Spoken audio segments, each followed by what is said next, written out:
Hello friends, आज मु बिना जीप बिना सिलाई मशीन रे केमती गोटे केवल गोटे शार्ट पीस नहीं कि बढ़िया सुंदर ऑर्गेनाइजर बनै हम सेटा मु आज देखी ड्रेस रो ऊपर तल काटिदेवे जो साइज रो भी ड्रेस नहीं पारे आपन पाखे जो साइज रो एम एल एक्सएल एस जो साइज रो अच्छी से साइज अनुसार नहीं पारे। बस जो साइज दीटा कटा फास्ट उल्टे देवे काटिला ड्रेस टाक उल्टे देला दुई पट सैड्रु एमती सिले देवे आपण ड्रेस साइज अनुसार आप गोटे बॉक्स बनई पारे।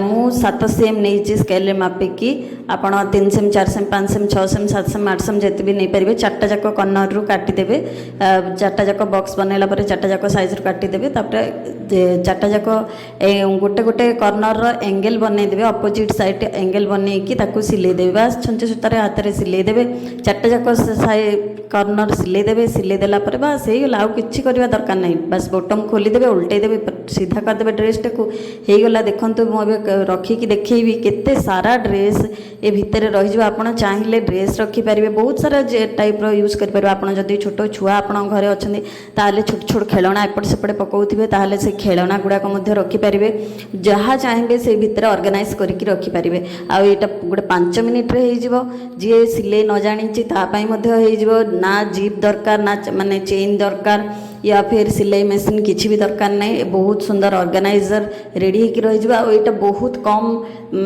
माने देखा जाए छोट कि बहुत जिनस रुहे आउ बस यहाँ एमती बटम लगेदेवे आपणकर होगला। आहरी बहुत खाली अच्छे बट मुझे लगेनी आहरी 2-3टा ड्रेस रही देखूँ केते सुंदर बॉक्स टाइप होगला। तो यहाँ मुझे काढ़ी देखा ड्रेस गुड़ाक केते सारा ड्रेस रही आप निजे गणिकी देखिपारे मिनिमम 10-12टा ड्रेस रही जाऊँगी खुशी खुशी रही जाऊँगी। बस एमती बटम फिटेले देखो मुझे काढ़ी देखा केते सारा ड्रेस मोर रही तो आहरी 2-3टा रही था मुझे रखिनी। तो यहाँ देखो यहाँ रखा इजी देखो गोटे मुठारे रहीगला बॉल परी